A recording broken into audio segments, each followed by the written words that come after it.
Drew and Fuse Show, the Drew and Fuse Show. They clean up nicely. It's the Drew and Fuse Show, the Drew and Fuse Show, the Drew and Fuse Show. Yeah, they clean up nicely. Yeah.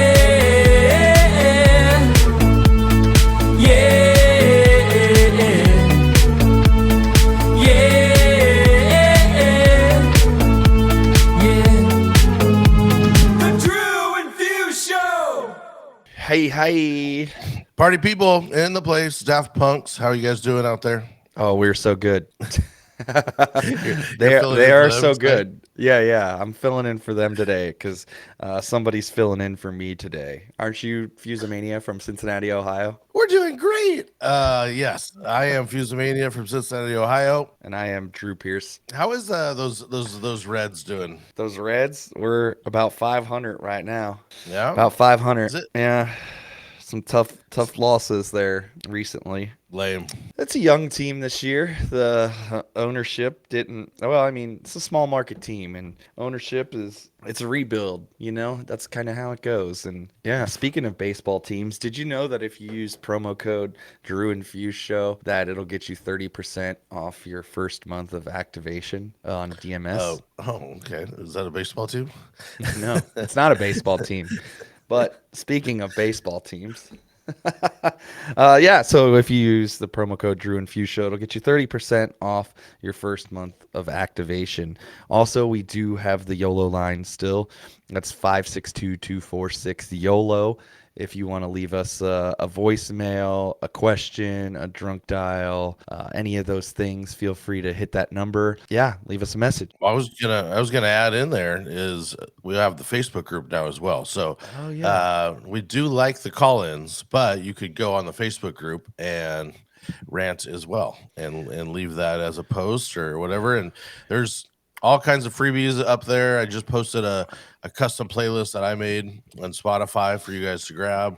We also did all of the bootlegs that we've been making are up there. So lots of goodies. I would highly recommend going on the Facebook and joining. Don't you love Facebook? So I know Discord's like the hot kid right now, right? But let's be honest. Do you own Discord? I only use it so I can talk to my friends on Xbox. Sometimes we use Discord to chat between, like, if somebody's on a PlayStation, a computer, and an Xbox, then we can all chat. That way it kind of makes things easier. I just think everyone has the Facebook. I think the Facebook should just go back to how it was in 2006. I want to be in with the Discord. I think I'm wrong. I'm happy to be wrong about it. I really want to like it. It just seemed like there was a little bit of a learning curve. I just can't keep up with everything. That's how I feel right now. There's just too much crap coming from all angles. and I can't keep up with it all.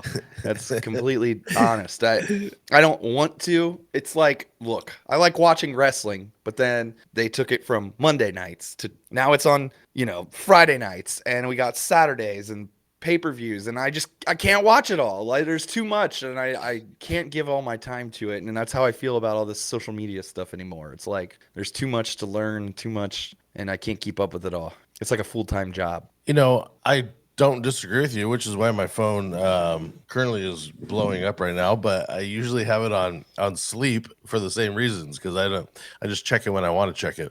I don't really care anymore. And that's just what it is. If I check it, cool. If I don't, it's a good run. Speaking of checking it, did you check out that if you use promo code DAFS, you can get 20% off Briggs Beard Company? Any award, 20% off. I've used it. It's amazing. I don't have it handy. It's actually in the bathroom, but I don't have it handy right now. Where it should be, maybe, right. I guess. Also, in the description of the video below, there is a promo that'll get you $25 off an order of $250 or more at clubcannon.com. So if you're interested in buying a Club Cannon and turning your parties up to an 11, you can hit that link below and check that out as well. Now that the Facebook is out of the way, We've got a great guest today for you guys. We're just going to jump right into it. He is from Boise, Idaho. You probably already know who he is because he's got 1.1 million followers on the TikTok and over 250K on Instagram, which is insane. Insane. So without, making you wait any longer, please help us welcome DJ Eric Rhodes. Yo. What's Hello. up? Thank you, man. Appreciate the intro. We're happy to have you on today and get to talk to you a little bit about, how things have changed for you in the last couple years because you're a superstar now on the internet.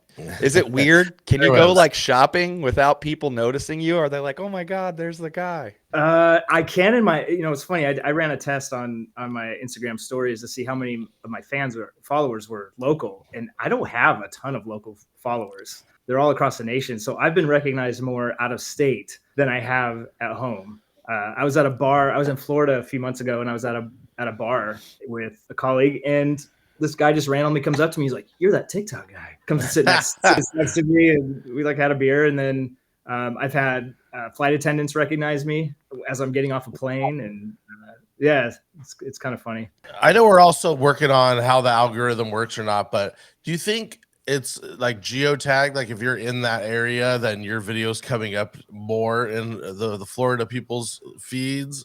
I don't know. I'm asking because I'm naive to this. Don't know that answer. I would maybe if I'm because I was something just happened on my phone where I was out and about, and then all of a sudden I'm like notification that there's no way they know except that I was in Vegas, and all of a sudden I'm getting these notifications for all this stuff. So I wonder if the geotags are working towards that at all. Probably. I think if it knows that I'm in Nashville, let's say, then people in Nashville might start seeing some of my recent videos for sure. I bet it has to work that way.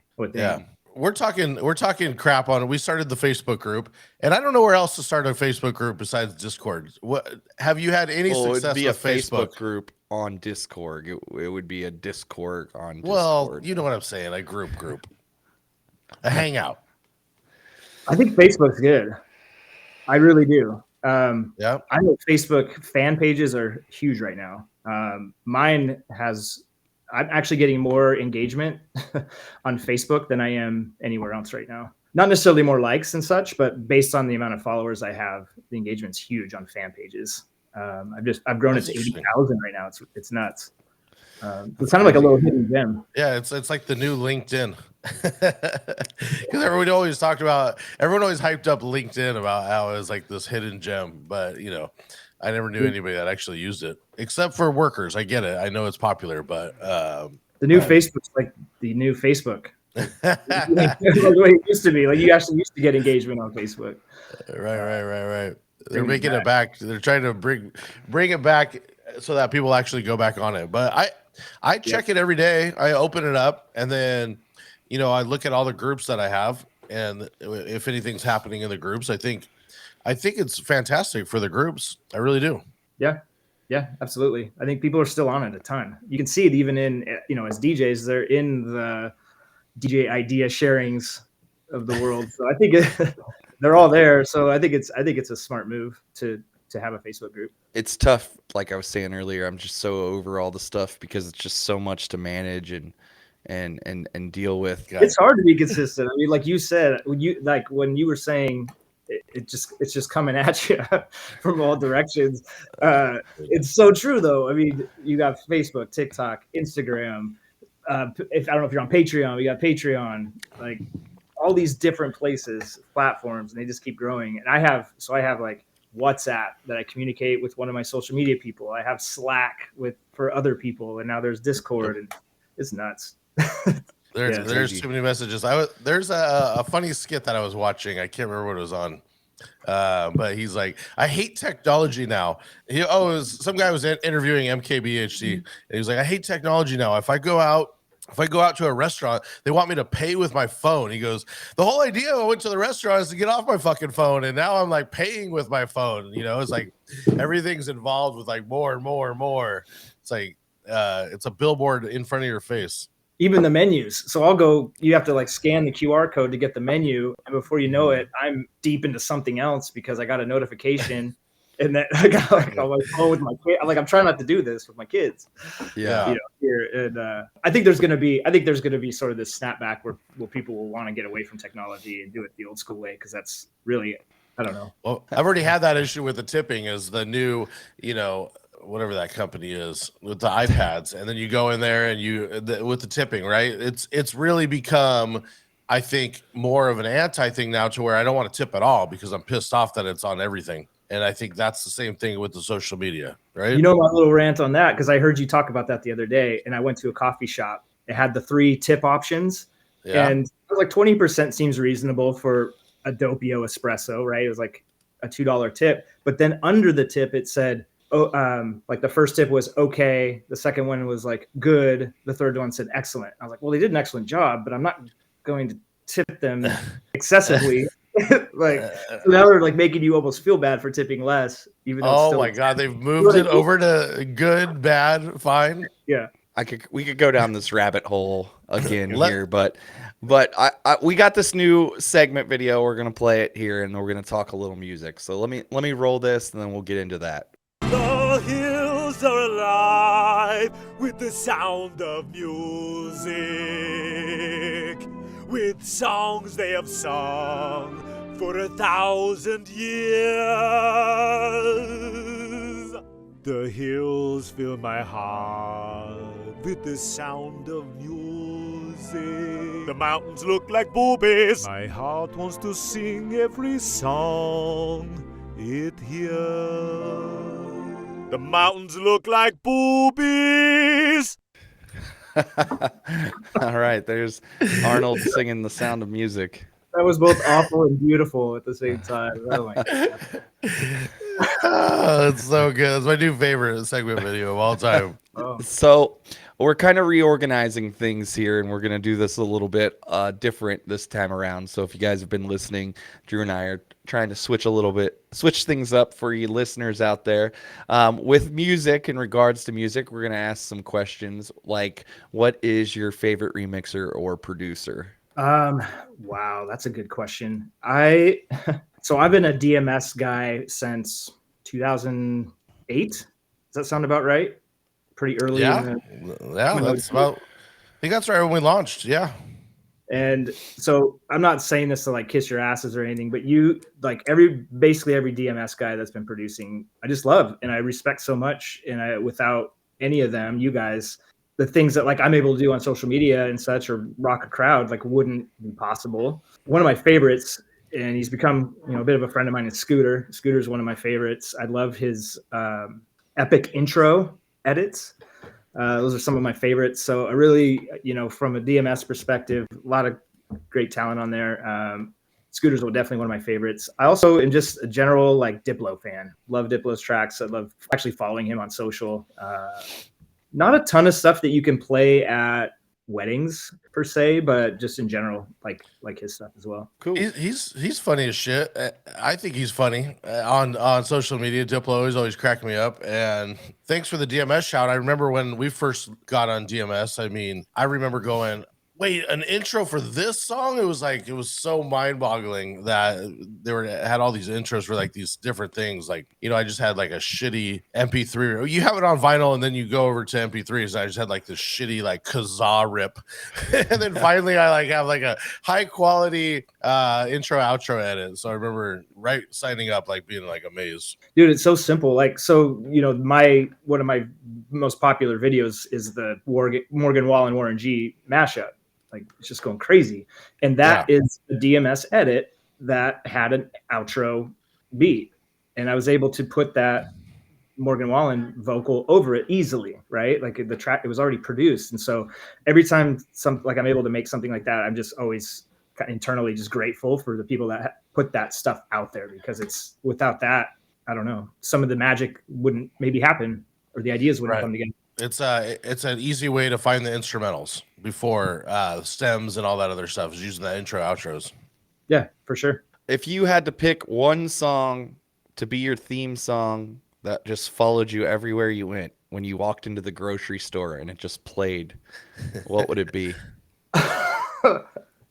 Oh man, that's hard. I love funk. Like just anything with a funky beat. Okay, let me think about this. One of my favorite songs that came out years ago, but a few years ago was Bruno Mars. It's my birthday. No, it's not. Oh Oh yeah.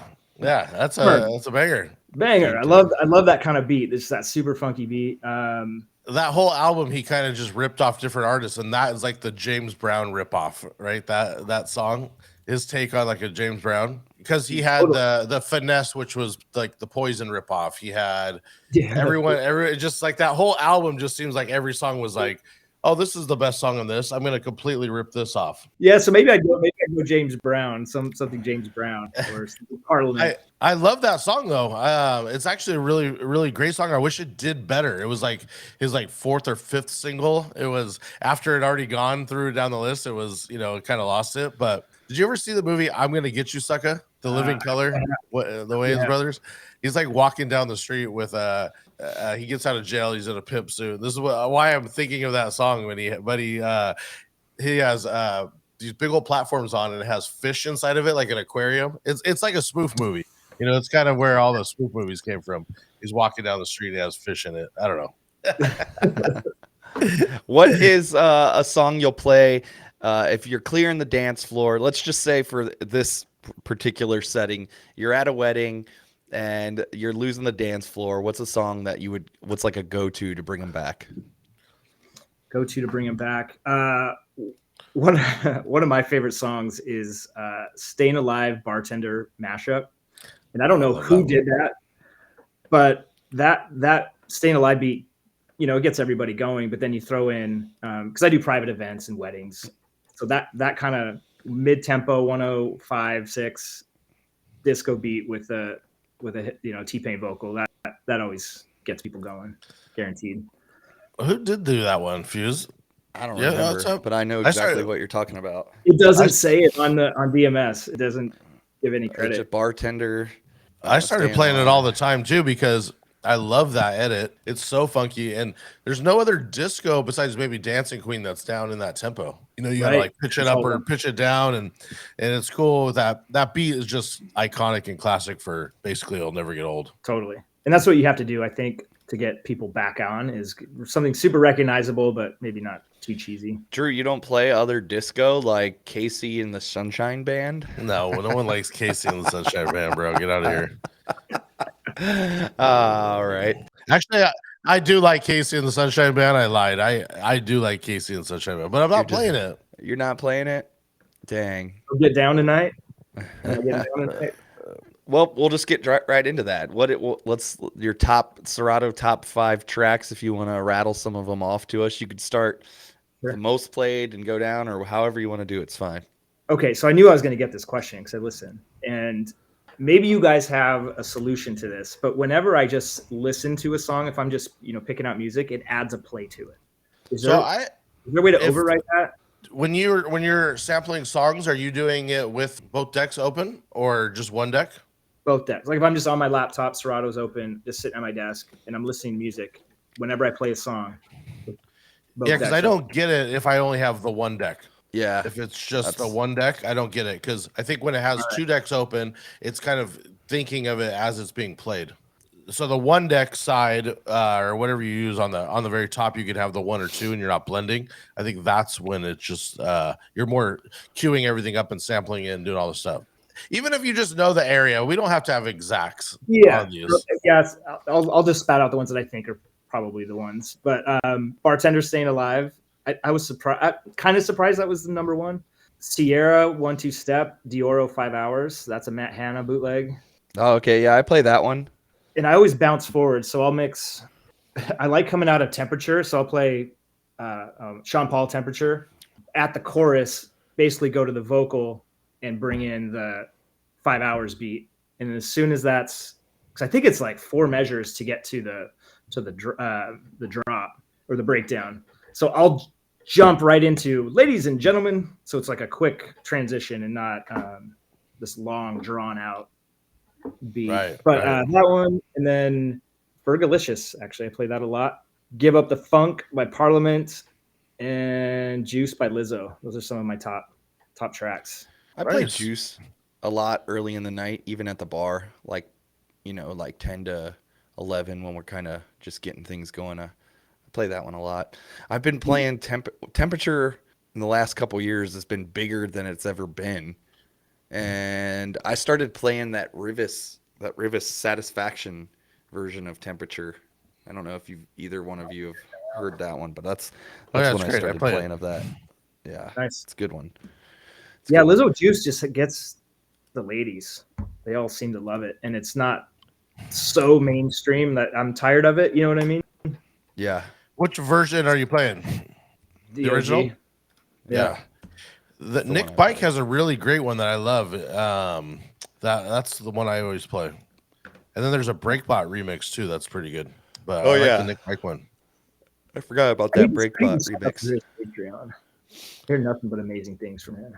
That 5 More Hours, I redid it. I'll have to send it to you, but I redid it with the drop first, and then it goes into 1-2 step. Oh, awesome. So Okay, it yeah. comes right into the drop. I need that too. Can you send it to me? Thanks. Yeah. Facebook. Yeah, I'll look for it on the Facebook page. Yep, yeah. There you go. Look at that plug. Look at that plug. Always plug There it. I was gonna ask if what you're listening to currently, because you're coming up with all these mashups, and that's gonna lead into our social media. So I just wanted to know: you listening for music for pleasure, or is it basically just you're just looking for new tracks, or anything at all? You know, it's funny. I haven't been listening for pleasure lately. It's been a lot of work, mindset lately, and less just enjoying. Because I used to listen to full albums all the time. That's how I got into music. And lately, it really hasn't been. It's funny. I heard a quote from, oh my gosh, Seinfeld. He was on. There's a video. He was on Howard Stern's podcast, and he was saying that he is always thinking about material when he's having a conversation with his wife, when he's at dinner. And Howard Stern says that must be torturous because you're just constantly thinking about that. And he's like, yes, but it's also a beautiful thing because I just get to think about that all the time. And that's kind of, I related to that because that's how my mind typically works. And I'm sure a lot of DJs can relate to that. They're thinking about what would be good in a set, blah, blah, blah. So honestly, I listen to more podcasts than I do music on my off time. Yeah. Makes sense. Same. I went to the SZA concert with my daughter, and I was the whole time thinking, is there one song that she has that I could play? there's like Kiss Me More, but there's like a handful, but she loves all things SZA, and everybody was screaming at the top of their lungs for every single song, but I just didn't think any of them translated to the club.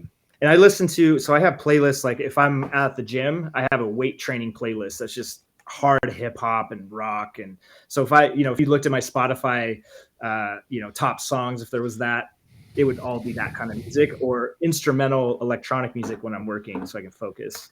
No, that's how it is for me too. So I'm right there with you. I feel like I never listen to stuff.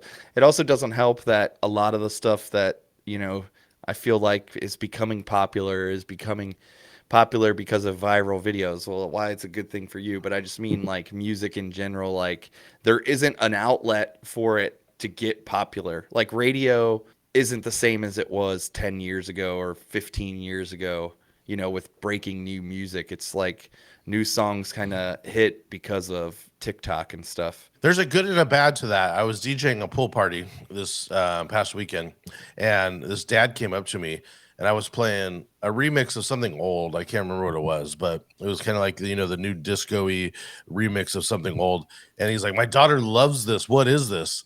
It's now it's making the old stuff cool again. And so that's why I really like that it's not just a radio thing anymore. It's just like, what's good. Yeah. Yes. Did you get into the pool? Hey, Drew got into the pool with a t-shirt on, I'm guessing. A white t-shirt. No, I was wearing my wife's, of course, making fun of me but it's freezing cold there at the pool, and so I was wearing a sweatshirt, and she's like, you're wearing a sweatshirt to the pool? And I'm like, it's fucking cold, dude. It's like it's right on the water, and all the staff's wearing a sweatshirt too. So in case you didn't know, Drew also keeps his house at a brisk 85 degrees. That sounds awful. Don't listen to him, dude. He doesn't know what he's talking about. I stayed the last time I stayed there. Drew was he wasn't coming off the thermostat temperature at all. He's very warm, a warm body, and likes it warm. We just moved over to this new house, and this it's a giant house to keep cold. So I got that first bill, and I was like, bro, get out of here. That we're never using the air conditioner ever again. Like, suffer. I'll get him one of those fans next time he stays, and put it on his blanket. He can spray it with a fan that goes out. There you go. That's all you get. You better tell Warren to bring his fan for when he stays with you. They give you a bucket of ice. That's hilarious. All right, well, so that's what that is. Let's transition into social media. I have some really good questions here for that. I go right from that. 1, 2, 3, oh! Drew and Fuse, all shook up, you hound dogs. Don't be cruel. It is now or never. Let's talk social media.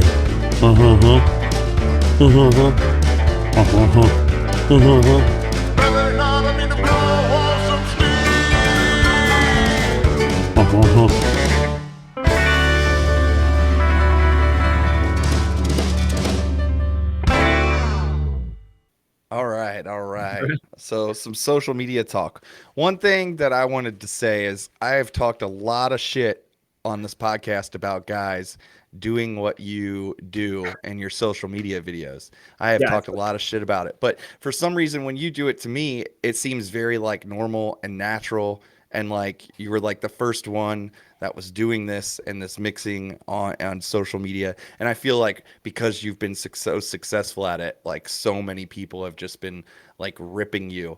When that happens, it becomes less and less organic because people are just like, oh, now I have to do this. So they're like forcing this out of them, and it just becomes so like, I don't know, just not it. You know what I mean? It's like you do it, and it seems very normal and organic to me when I like see you and I'm scrolling and I see yours. Other people, I'm like, oh my God, this is like so forced, and they're like all over the top smiley and this and that, and I just can't take it. But it's mind blowing to me that I'm like scrolling through videos too, and I'll see like a random TikTok and it's your music from one of your videos, and now it's like on this other guy's video that's got 1 million views too. I sent him a couple of, when we were prepping for this, I sent him a couple of the Morgan Wallen and Warren G's where it wasn't even a DJ. It was just someone was using it in the background. Yeah. So how has that been with that song? I mean, actually I have multiple questions. I didn't want to cut you off, Fuse. Where are you going with that? I just think it's crazy, and like, I don't want to say it's like happened overnight because you've been able to like watch it build, but do you feel like things just changed for you, kind of? Like, do you feel that, you know, because of all this, everything's changed? First, I guess thanks for the compliment. Yeah. You're saying it's kind of natural. You know, I started in 2021 making videos, and I certainly wasn't the first, but I knew I wanted to do them. I just didn't really know how. And I gave myself a challenge in April of 2021 to do 30 days of posting to Instagram stories. I wanted to do 5 to 7 stories a day. And so halfway through that, I started running out of ideas because I only do so much shit during the day. Like, I'm in my office most of the time. It's boring. And so I just propped my phone up. I'm like, all right, I'm making Mixcloud mixes. Nobody listens to those. How can I show wedding planners, couples, other people that I know how to do a simple transition? So I started doing that and immediately caught fire. And I did it in my own way. I just wanted to be myself. Like, I did that with that mindset of like, I want to show a wedding planner, hey, check out this. And I just always have thought that, like, just be as natural and comfortable in myself as possible and not try to force anything. And I think that's why it feels authentic, because it truly is. Yeah. I never tried to do it to impress anybody. I guess I was trying to impress people, but not in a way that was like show off or not be myself. And then with that, my life's changed significantly in the last, 9 months or so. Basically, I did a country hip hop blend with Cash Out, Big Booty, and Chris Stapleton, You Should Probably Leave. That was March 2022. That went viral. And since then, I've been booking out of town events. I've gotten recognized, out of town. Like I said, I've have all these other amazing opportunities. And I'm super grateful for all of it. But yeah, my life's definitely different now. for sure. So the country hip hop has become a thing, right? People that are latching onto that the most of Yep. what you've done over this time. Was it a happy accident? Was that somewhat planned? Did you just see it go crazy and you're like, oh fuck, let's feed the fire more with this shit? Yeah. So what happened was it started because I was on a run, and I get a lot of ideas and feelings when I'm on a run, when my adrenaline's up. And I heard Chris Stapleton, you should probably leave. And like I was saying earlier, my mind's always kind of thinking of what I could do next. I just got chills listening to that song because I love Chris Stapleton. He's so good. I thought, okay, I got to do something with that. So I ran home literally and started kind of fucking around with and came up with that Chris Stapleton. And that wasn't even a mashup. That was just meant to be going from hip hop to country in a set. That went viral. And then I thought, oh shit, I'm onto something. People wanted more of it. So then I started experimenting with more country and hip hop. And that's kind of how it took off. And then a month later, I did the Warren G, Morgan Wallen mashup. That one's funny because it went viral, but then it just kind of had this lull for a while. And then I thought I need to reignite this thing because I loved it. And I thought I got to do something. So I reposted it on Instagram. I don't know, sometime over the summer in 2022, and tagged Warren G, and he shared it on his Instagram post. Wow. And then that's when it started to really gain some momentum. And then I reposted it again, and he shared it again at the end of the year. And then about that time is when those videos you saw where people are like listening to it in a car and they're, oh, what is this station? Like when the hip hop station turns country or whatever they're doing. That's when all those just started to spread like wildfire, and they're still going strong. And that's been a challenge too, because what people do, I'm learning about this on social, is they'll take a sound and just put their name on it. So I'll take that sound, which has my name on it, make it their own sound, and then that goes viral. Now I'm not getting any attention for it. So I've had to hustle real hard on social media to just get my name out there and be like, look, yo, I put this together, because people are asking who did this. Right. And I've seen that Instagram is actually feeding that a little bit more. They're finding whoever did it first and tagging it to the whoever was uploading it first. I don't know if there's something you need to do when you upload it to claim that it's yours beforehand. I don't know that TikTok does it, but I've been seeing that Instagram is finding it a lot quicker.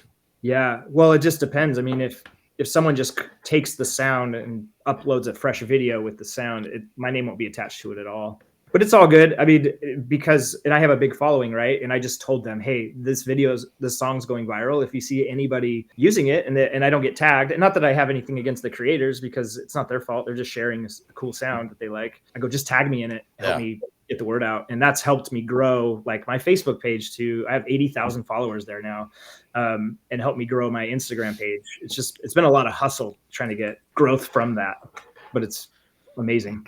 And so do you have a setup permanently in your office and you're just sit there and just practice ideas? Or I know the way I practice is I've tried to have a setup, like I see Fuse's set up at the back. How often are you actually using that setup back there? This? Yeah. Oh, that's just for looks. Well, it's like I've tried to do a setup 1,000 times. My brain works the best and I get the most use when I'm just in front of the computer and I can like do stuff that way. Do you find that you have a permanent setup, you get up there and you're just practicing ideas, or you're just going through tracks and seeing if something works? What's your process?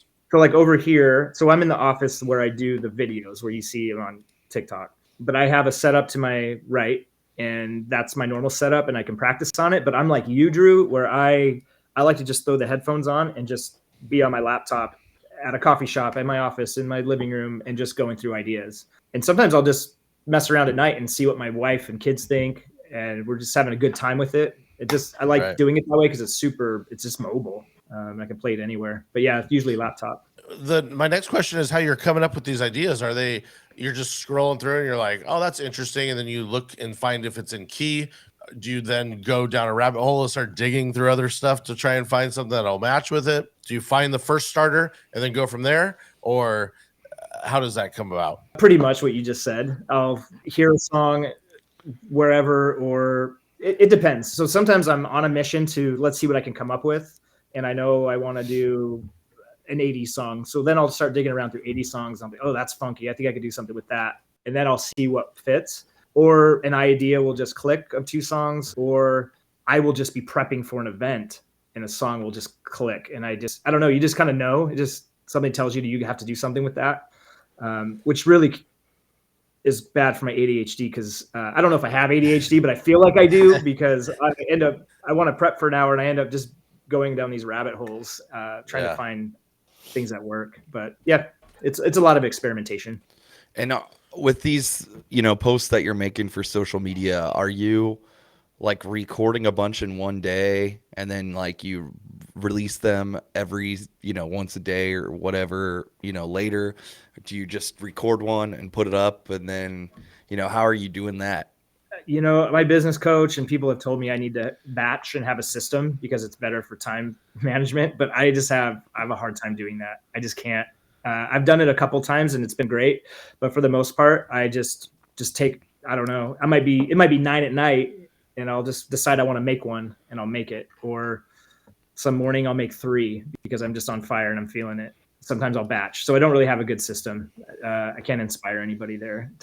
But if I have an ideal way, I would take like a Friday, Saturday, or Sunday, create all the like ideas, have them ready, and then on a Monday or Tuesday, I would batch them and then start scheduling them after they're edited. That'd be the ideal system, but I just don't do that. I'm sticking on social media, but I'm curious as this grows.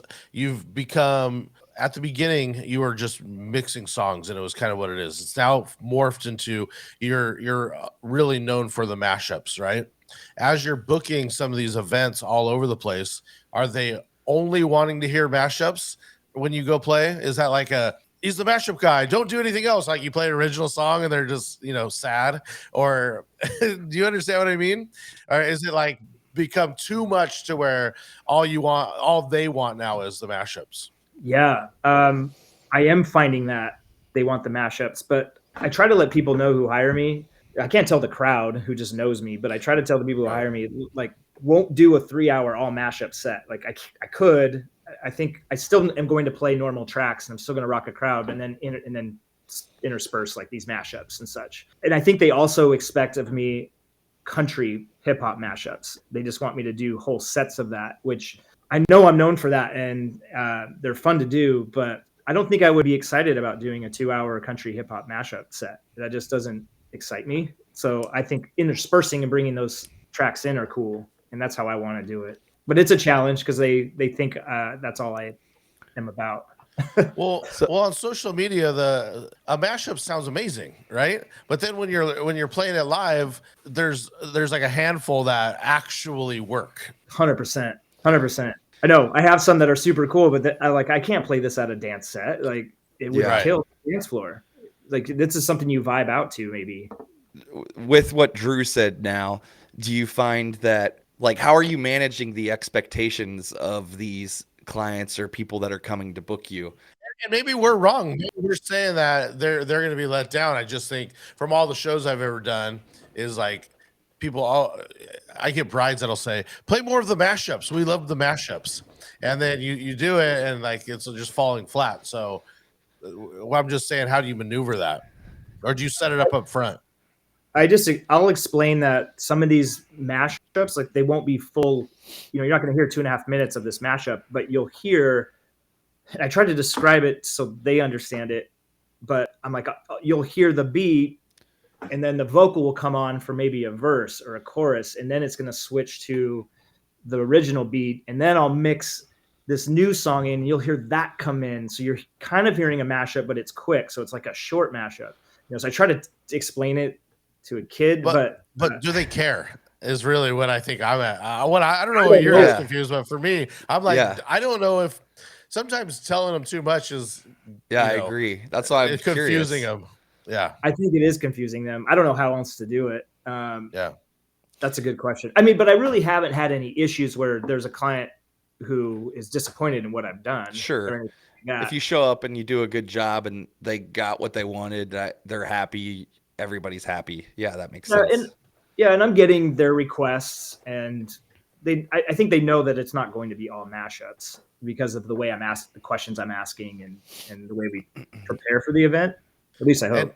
And how do you prepare for an event like this? Because you almost need to start looking for, like, say they have these things in mind, right? You almost need to prep more mashups, or have do you come up with ideas on the fly to play at their party, or do you like prepping mashups, like going through the different record pools and looking for something that might be made that leans towards your request? Right now, I'm really just utilizing stems for the most part and acapellas that I can pull from websites. But yeah, I'm starting to think along those lines where I didn't a year ago, where I'd taken the request and go, how can I make this kind of cool? Because I know he loves this track and she loves this one. What can I do during the dance party to kind of meld those together? Maybe it's not a full-on mashup, but bringing them together in that way. So I'm doing a wedding in Nashville on Saturday, and they wanted a mashup, Metallica, Master of Puppets, and then she said some 90s song. So now for grand entrances, people are wanting those kinds of tracks from me, where I never got those requests in the past. By the way, I did Master of Puppets with Jump Around, and it sounds fucking awesome. I would Wow. make it a video. Nice. Yeah, I was That's gonna say, have awesome. you made that video yet? That's gonna come soon. It'll come soon. I might post it tomorrow, but it's cool. Yeah, I'm having a ton of fun with it. Is that an upcharge then too? No, I'm just doing it for free, or with the service. Oh, that's an upcharge for me to make a custom mashup for your wedding. Well, I'm starting. Well, for the wedding, it's okay. I don't mind doing that because I'd like doing that. But now I'm getting people hitting me up to promote their music on Instagram and TikTok, do a mashup with my song, and so I'm trying to navigate that. Like, what does that serve look like? What do I charge? Do I charge? Or trade? What does that all mean? But there's definitely an opportunity with that. Anybody big yet, or you don't have to tell us? I'm just curious. Yeah, I mean, I've had conversations in the DMs with a really prominent country artist. He's had a bunch of hits. He didn't say to promote his music, but he's like, I know Morgan, the shit that you did is really cool. I'd love you to do something with Outkast in one of my songs, or I can't remember the other artist, but I've had these kind of conversations with some bigger names. That's cool. It's pretty cool.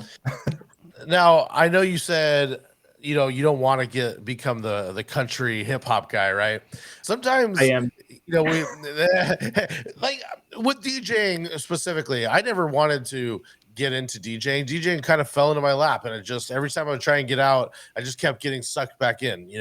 I'm asking, and I'm not saying you dislike it, but is it something maybe you lean a little bit more into, and it's such a niche that there's zero competition, and now you're like the guy for that? Yeah, I've always liked country music. I've never been a super fan of country, but I've liked country, listened to country growing up. I really leaned into this opportunity, sure. When people started, I'm a people pleaser, right? I think a lot of DJs are. And when people started asking for that stuff, I'm like, well, how can I make this happen? More of it. And so I've just been having fun with it, but I didn't want to pull myself into country hip hop mashup guy, because I also love all kinds of music. And so when I go and do sets, I want to be able to play everything and not just be that. Right. But it certainly is a good opportunity, because I'm certainly not the first to do it at all, but definitely have what am I trying to say? I guess like a niche in that right now. I think I heard DJ Silver on a podcast, and he was talking about that. He doesn't just mix that, but he's huge in the country scene. And, I just think if you keep pushing it farther and farther, maybe you're playing on stage, for Stagecoach, because it is such a niche and it's something unique. So I got some boots you can borrow. I got a cowboy cowboy hat you can borrow. Love it. I actually I got hired to DJ. Wrangler they were celebrating, I think, their 75th year. So I got flown out to Vegas last November to DJ this, 3-hour party. And that was cool. Like, I definitely think there are going to be a lot of opportunities in that genre for sure. I'm playing at Tin Roof on Friday in Nashville, which I'm really pumped about. And I think that'll be a mixed crowd, right? I think it'll be probably top 40 throwbacks, country, and that'll be a really fun set. Can I ask a personal question? And you don't have to get super deep into it, but as somebody who has gained like this stardom and you're married, you have kids. Has it been tough to deal with like a relationship with that? You know, like now you're what you're doing is elevating, and you've probably got, you know, ladies throwing themselves at you in the comments and stuff. Is it hard to deal with that within, you know, at home? And I'm just curious on, you know, how that kind of goes. It hasn't been. My wife and I we've been really good at communicating, especially through this process. At first, it was a little wild, and I was getting hit on a lot whenever I'd go live on TikTok or in my comments. Yeah. But I think I did a lot of things like, well, to the communication part, we've talked a lot about this. She doesn't go on TikTok or Instagram and look at the comments. She doesn't pay attention to any of that. She's just not really a social media person. So she kind of just blocks it out, doesn't pay attention. She knows it happens. We trust each other. So there's nothing to worry about there on her end. And then with traveling and kind of getting this elevated, you know, my brand's it's just blowing up, right? We've talked about that. And this year is kind of the year of like, let's embrace the travel. Let's see how that goes. And then readjust. If that sucks and I miss too many kids' games and it's too hard on her, it just becomes bad for our relationship. Like, let's readjust and not do so much of that. So we're really just kind of experimenting as this thing goes. But she's so supportive and just says, look, you have to take this as far as you can. Like, I support you. This is just an amazing experience. And hopefully, you know, I'll get these opportunities to take her to Mexico and the kids to do this event and, you know, bring them along on this journey and make it a family thing too. Yeah, totally. I think it's a hard thing to navigate because I think there's, you know, could be a lot of jealousy that comes with something like this. And I'm not saying that she is or you are or anybody's that kind of person, but, you know, with success comes just that kind of stuff, you know, comes with it. So that's just curious. And I'm glad to hear that you guys are managing that well. And I think that's cool, you know, that she's been so supportive. She's a very secure person. I could easily see it being detrimental to somebody who, I don't know, I guess insecure, right? Yeah. Or has jealousy issues, but she's so confident and just kicking ass in her aspect of life and business and as a parent that we're kind of just succeeding together, and it's really cool. I feel very great. When I got into DJing, I told my wife, first off, back in the days, no one believed that you could be a DJ and be successful. It was like everyone was shooting you down. So I was with my wife and I said, hey, if you just trust me, I could do this.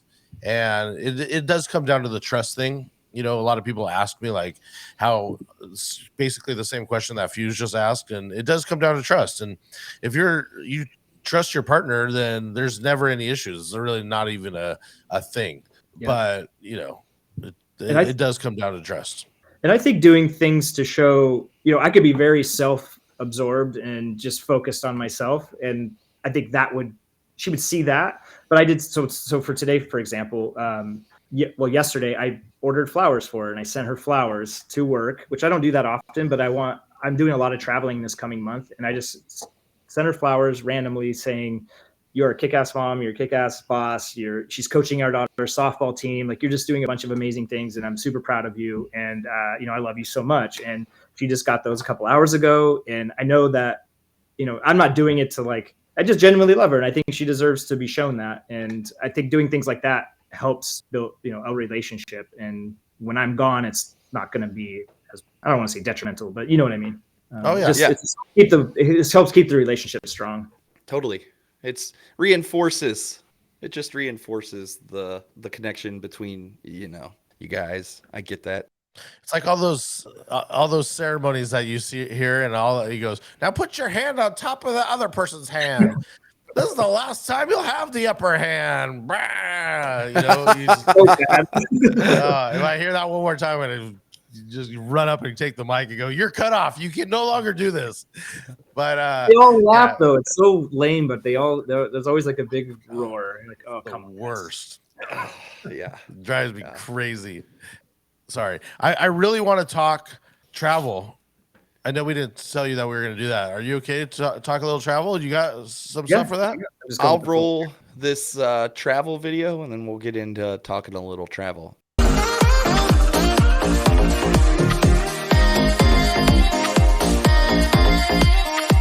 I wanna fly away. Travel hacks.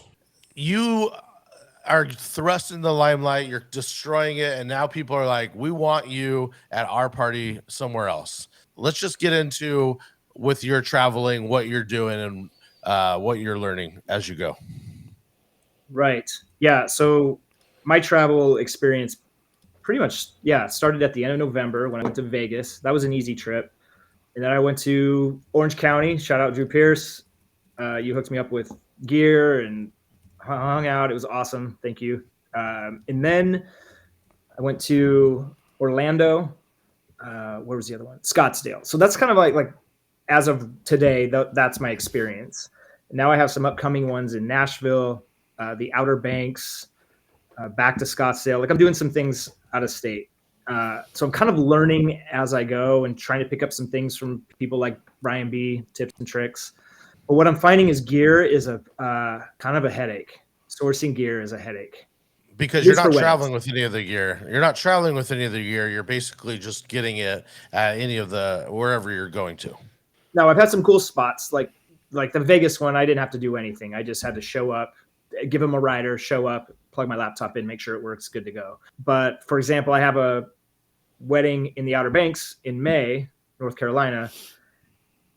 So I have to fly. I'm still trying to figure out equipment for this because it's kind of a desolate area. There aren't a lot of people around. Nearest town's like an hour and a half, 2-3 hours away. I might have to do the Guitar Center thing and rent equipment. But this venue is, you have to drive, I think, a couple miles at least on sand. So I have to fly into Norfolk, rent a Jeep, go to Guitar Center probably, load up all the equipment, drive an hour and a half to 2 hours to the Chesapeake, drive over sand, like off-roading to get to the venue, and then set up and then reverse that and do it all again. So that's, ideally I fly in, go to the hotel and I play that next day or whatever it is, but it's not quite that way. I'm looking at it as exciting. This is an adventure, but at the same time, it's kind of stressful too when I have the whole wedding side of things that I'm planning and preparing for, but I also now have to source all this equipment and rental cars and do all of those things. So sounds like I'm complaining, but it's just things that I didn't really think about when I got into it. Traveling, I feel like, isn't the glamorous life sometimes that people think it is. They're like, oh my God, this is so cool. But then when you really start, like, this is kind of what's happening, it's stressful. And listening to you describe that, I'm like, man, I don't want to do that. Yeah, I'm excited for it because it's going to be, I think, the event itself, and I get to, they're keeping me for an extra day. I get to hang out and be at this really cool venue and area in North Carolina. I'm very excited about that. But there's that other aspect, and the money's good, right? Like, yeah, I'm charging more because of all the work that I have to do. So I'm getting worth my time, but it's have you watched The Outer Banks on Netflix? No. I was just curious. I can't remember who it was, but this is kind of cheesy. The hot chick in the young hot chick in the show, she says the main character's name, John B. Like, I don't know, his name in the show is like John B something, but she just says John B probably 35 million times. So I think while you're at this event, you should just be in random locations and be like, John B. John B, like, just in every shot. I'm going to do that. Like on Instagram stories or something. Like Yeah. So I've been doing a lot of traveling as well, and it is really hard. And I have learned is most of the places you'll go are these more desolate, random places because there just isn't a DJ there, right? Yeah.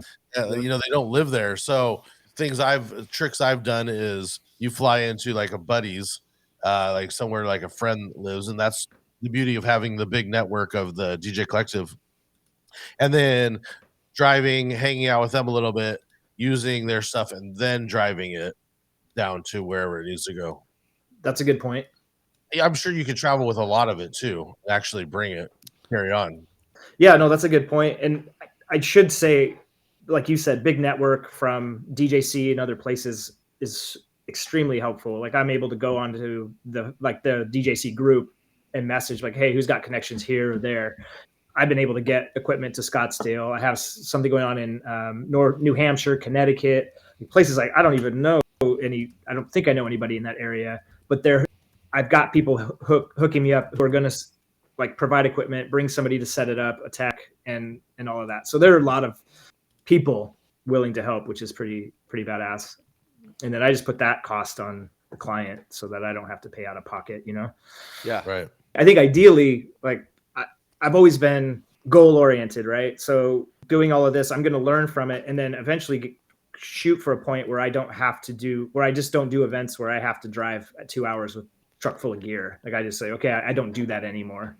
Right. So it's like build my business up to do that. Like I'm actually selling my equipment locally so that I don't have to set up anymore locally. I'm actually going to I'm working with a production company, and they're going to do all of the setup, tear down, and provide all the equipment. Because that was one of my goals like 5 years ago. I was like, how do I DJ where I don't have to be like the actual gear guy? So it's just trying to get to those points. There's so much that goes into a wedding to just be able to actually focus on the wedding and not be dealing with, the logistics of setting everything up. Is you're going to be able to be a better DJ for the event. So 100%. yeah. And people, some people like DJs love gear, and I personally don't. I could give two shits about gear. I just have to use it to do what I do. And I never got into this to set up equipment and tear it down and own it and have a garage full of it. Like I just never did that. Like I just wanted to mix music and perform. And Well, you bring up a Diplo, and Diplo for sure isn't doing that. Exactly. I know he did a handful of pop-ups, but someone's going to bring it for him. So yeah, you could definitely figure it out. Since we are on travel, is there anything travel-wise besides the event that you've learned? Stick with an airline or any other things that that you've really like picked up over these last year or so? I wish I had some good answers for you. I'm kind of learning. Like I said, I'm learning as I go. Two things that have been helpful. And I think this is pretty common knowledge now, but I have TSA pre-check and clear just to speed up the whole process. I don't like hanging out at airports. So the latest I can get in and out, the better. So I do I'll pay for that extra clear, fast line through. Traveling, I have a hard time sleeping in hotels, kind of an issue of mine. Some of it has to do with noise.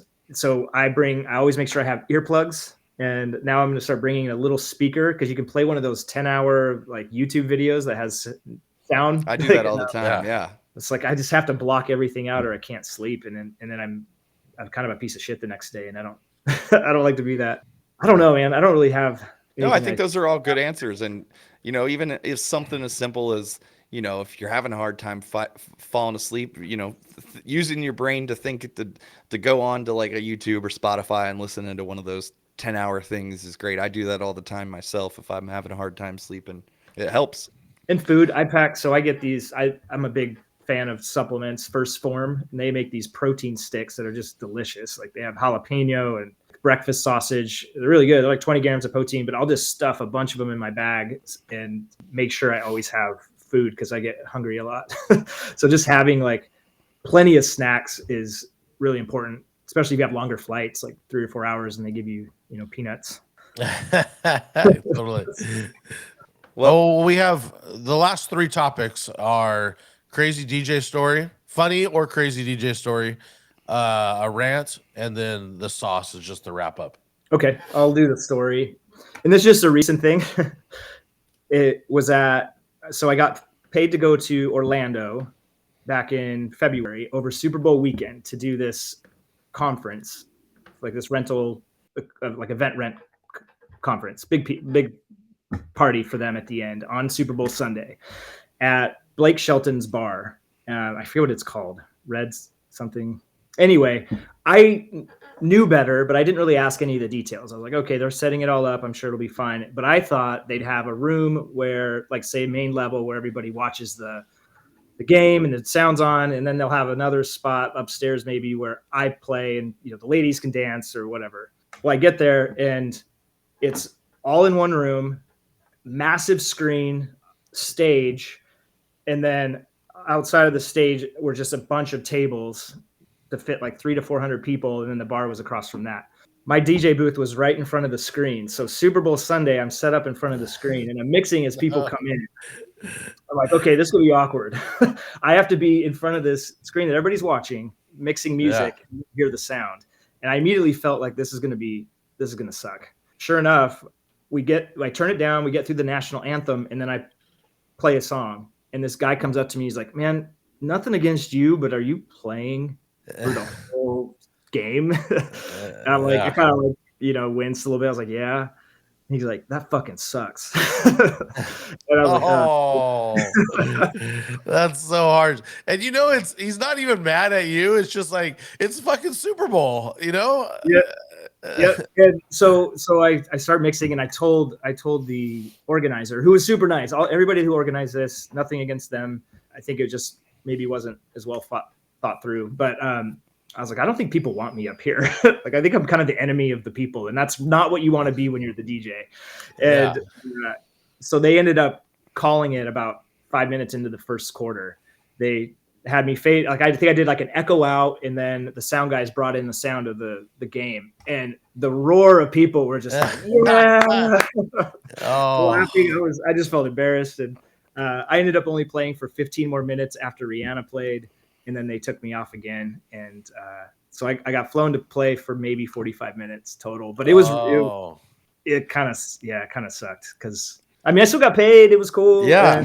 But I felt embarrassed up there, because I've been in situations like that. I know exactly what you mean. I think Drew has too, where it's like, there's nothing I could do here that's going to make anything better. In fact, I am just hurting I am hurting the mood in here, and it goes back to the people pleasing, right? Like, DJs, you want to make people happy. That's what we do. And when it's the opposite, it kind of crushes your spirit.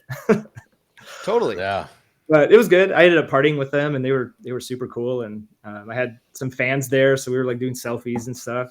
That I got a little bit of an experience with that, being well known, having fans. That's a weird thing for me, but that's so amazing. And did they know you were gonna be there, or did they like come out to the show? No, they were all part of the event. One, Oh, okay. They did, but they didn't know that I was they're like, oh, I follow him on Instagram. I know who you are.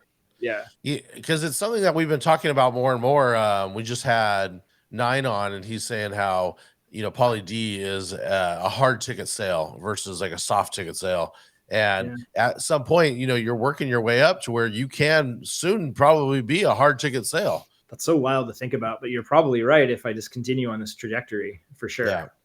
So that it's pretty cool. Like, that's the dream, right?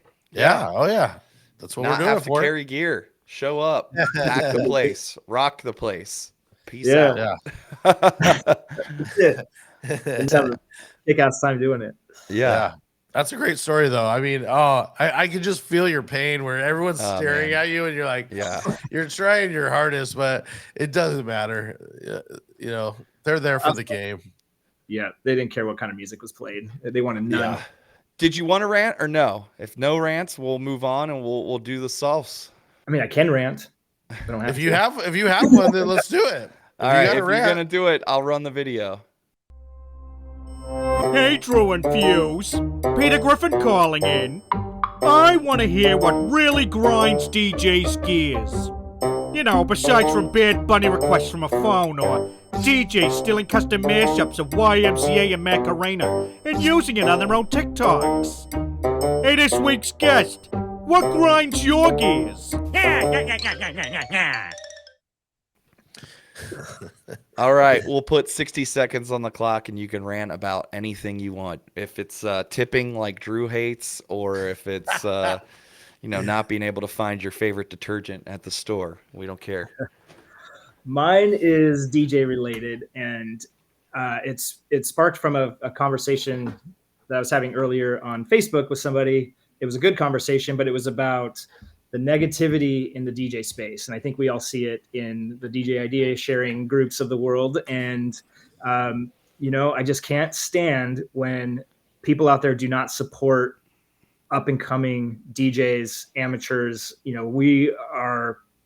I think we should be professionals and act like professionals, but we get into those groups, and a lot of DJs are assholes to their own people, right? Like, we could support and really just build each other up, but we don't, or most people don't, it seems like. And the ones maybe who could don't chime in because it's not worth the fight. And I don't know. I just wish other people would I just wish we would support each other more than we actually do. You guys are doing great things for the world. I love that. And I also want people to understand, like, if you help somebody, you're helping yourself. Like, if you put out into the world that I'm going to be helping and supporting, you're going to get that back. So the more you give, the more you're going to get. And it's basically enlightened self-interest. And, I guess that's it. I just wish more DJs would quit the negativity and just build. We can build each other up and all kick ass in this industry. Well, I was on a panel recently, and one of the things that come up is everyone fought against me being a DJ for a profession. And if someone had just believed in me at all, or told me that, hey, you can do this, then it wouldn't have been such a challenge, just blindly going in and trying to make money and trying to be an entrepreneur.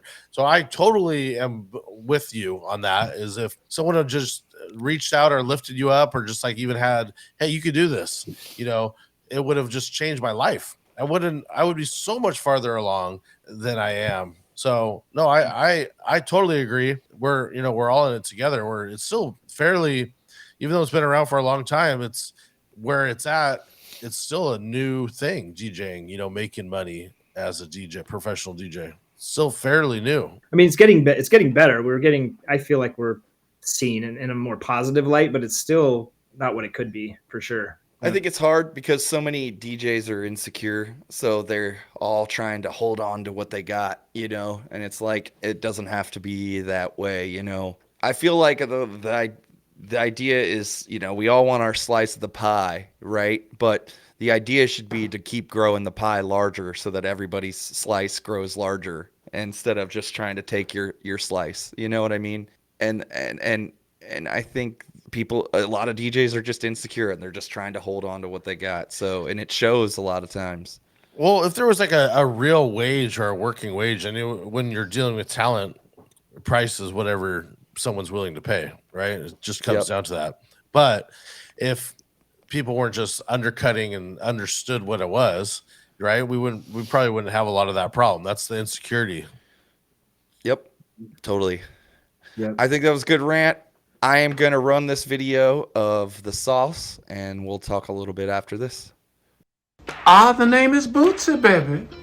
And this shout out goes out to Drew and Fuse, all the way from Cincinnati to the LBC Bobble.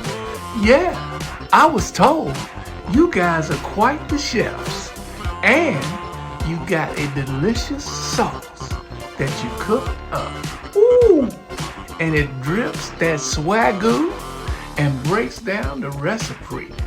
Yeah, and you giving up the pig, cause it's funky.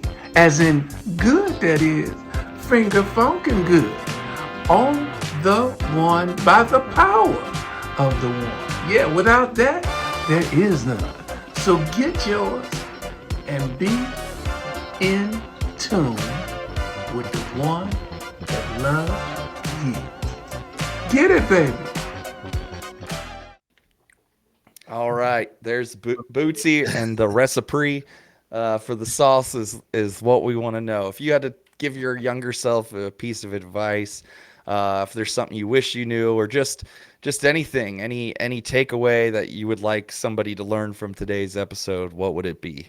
I know a lot of people kind of look at what I'm doing on social and want to know how I got there, and how they can do it, or follow the path. And it's really, for me, it was simple, and I didn't do it in the beginning, but it's just really a couple of things. It's being consistent. It's trying new things, being consistent and persistent at the same time. Like myself, I'm always, like I said, how I got started was from a 30-day challenge. I'm just constantly pushing myself to try different things and challenge myself and put myself out there. And without that, I never would have even gotten on TikTok, I don't think. And then I just had to be really consistent week in and week out, and then kind of not stop. And I'm still not stopping. Like, let's just see where this goes. And with podcasting, you guys have been really good with consistent and being like, a lot of people stop. What is it? I don't even know the percentage, but like a lot of people just start podcasts after 3 or 4 episodes are done.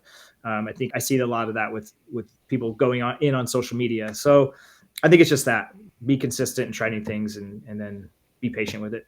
I think it's good advice. Consistency is something that leads to success, and if you want anything in life, you got to be consistent with it.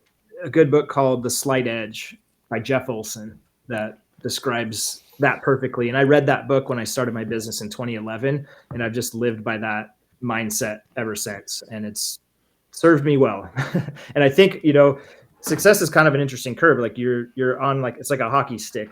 I've heard it described that way. You're just going straight. You don't really see much, and it kind of slightly goes up, and then all of a sudden it really goes up. And I think for me, if I'm looking back at my path, I'm kind of I'm hitting that hockey stick, the end of the hockey stick now, where I'm going up because all of that, decade of hard work is kind of happening.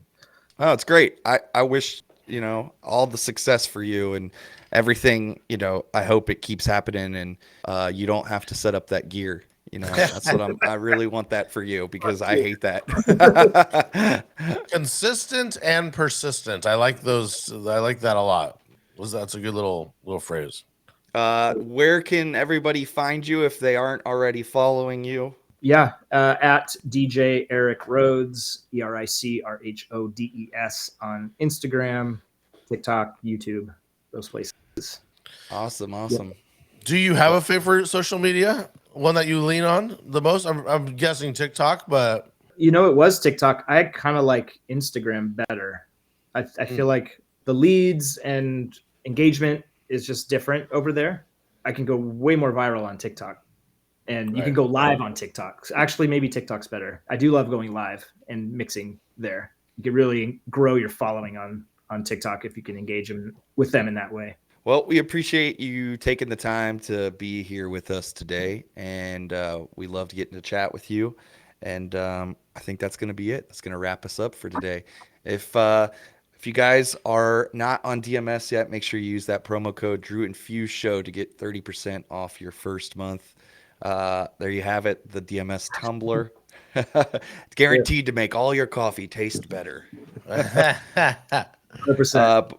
But also, there's the Club Cannon link in the description below of the video, and we have the promo code DAFS that'll get you 20% off your Briggs Beard Company order. And that's going to be it for today's show. So signing off. See you guys later.